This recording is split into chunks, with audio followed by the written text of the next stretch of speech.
Hey guys, Salem here. Today I'm going to be showing you how I made Susie's shoes from Dead by Daylight.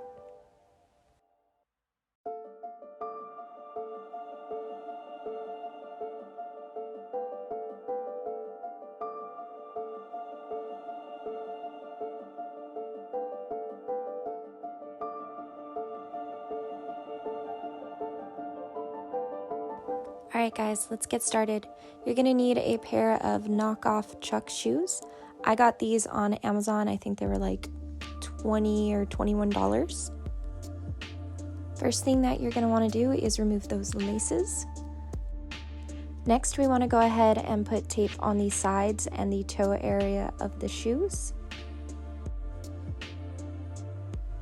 Once those are protected, we can get ready to start to paint.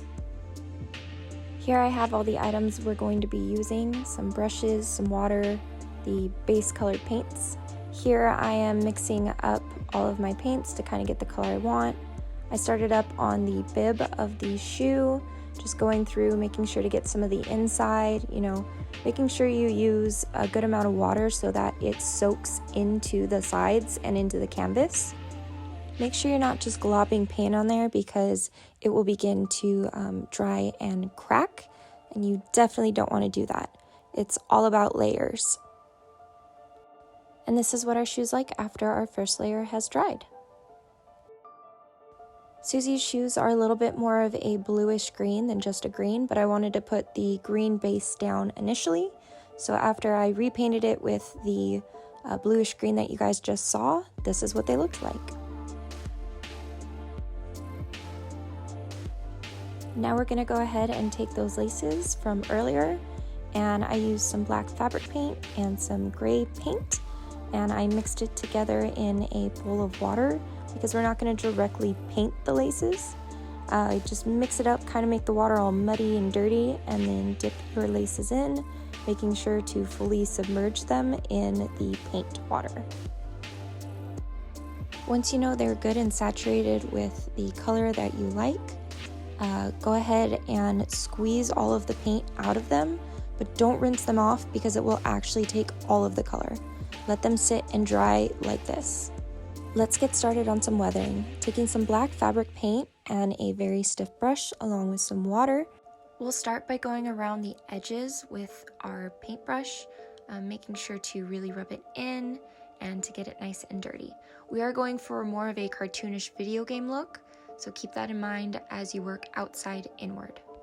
The technique that I used here is to kind of just keep my brush a little bit wet at all times, taking a small amount of paint each time I go in and kind of just rubbing it back and forth in circular or side to side, just to really work it into the canvas. Weathering is all about layers, so you're going to just see me going over a lot of the spots and going back and forth. I actually forgot when I was watching this footage that my cat jumped up to supervise and make sure I was doing everything correctly.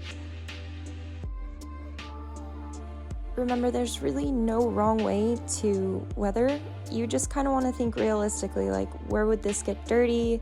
You can see the difference just from that little bit that I did and just working on one side. Now I'm going in and I'm kind of making creases on the shoes and then kind of bending the fabric where I think that it would crease. Make sure you have a reference photo to look at because her shoes seem like they're super worn and really creased up. So having something to look at also really helps. I'm starting to go in with a softer brush to really work it into the crevices where my stiffer brush couldn't reach earlier. As you can see here, I am just building up more color, making it a little bit darker around the edges. I start to go in around where the laces would be, just because I feel like dirt would get really built up in there. Just, darkening everything. Do what you think would feel right. Now I've gone ahead and done all of the rest of the shoe, just following what I showed you earlier. Now I'm going in with the black paint on the rubber part of the soles and on the toe area. Don't be afraid to get in there and use your hands as well. Sometimes a brush just doesn't cut it. And again, there's no perfect way to do this. I'm just watering it down because the toe part is textured, and I really wanted to get that paint in there as much as possible. I'm also doing the very, very back where there is a white strip. Susie also has that on her shoes. Now I'm going in with a black fabric marker, and I figured out that if you wet your finger with this, it will spread the marker around a little bit nicer, and I was able to get way more details in than what I would with a paintbrush. So I'm kind of just going around the outside of the bib where the stitching is, and I'm darkening that up because, you know, anytime you have a piece of fabric, the edges are usually the first thing that gets dirty. You know, if you think of like a jacket or a hoodie as well on the sleeves, same concept, just with shoes. So I'm just going in, I wet my finger a little bit, I'm rubbing at it. Anywhere towards the toe is going to be like the dirtiest because, you know, when you walk, that's what gets dirty first. And don't worry about going too dark necessarily, because you can always go back in with the bluish green paint and, you know, re-highlight stuff. Here I'm just going around the lace holes again, dipping my finger in water, just, you know, trying to really get it in there because I couldn't for the life of me do it with paint. Here is the side-by-side with the one I haven't weathered and the one I did weather. Next we're going to go in with a gray paint so that we can do some highlights. Starting on the sides, I'm kind of just looking for areas that would be, you know, sun-worn or, you know, that need a little bit of brightening. This is what I meant by you can't really go too dark because you can always go back. I'm just kind of dusting it in certain areas that I think that would be brighter, kind of making those creases look more realistic with different highlights and such.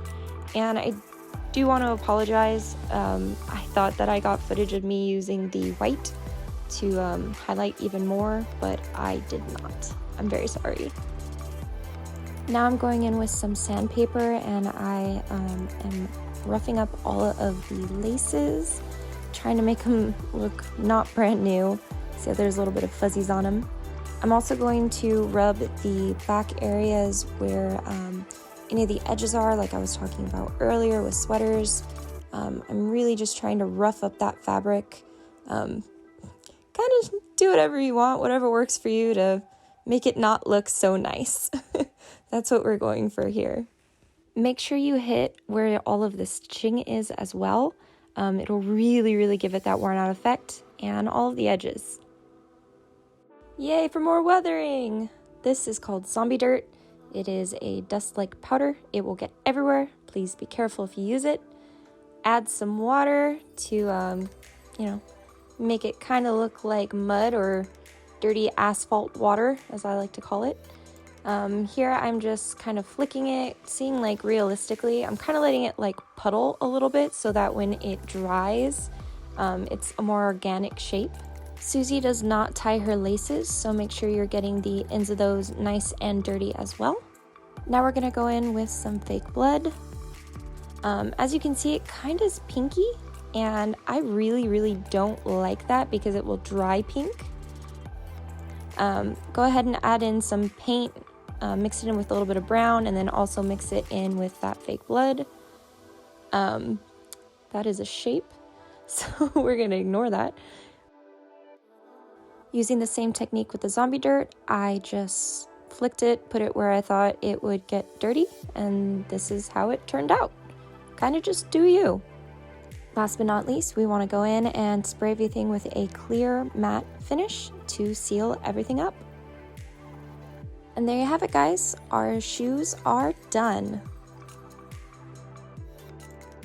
I really hope that this tutorial was helpful, whether you're actually cosplaying Susie or, you know, some other character that has really specific shoes.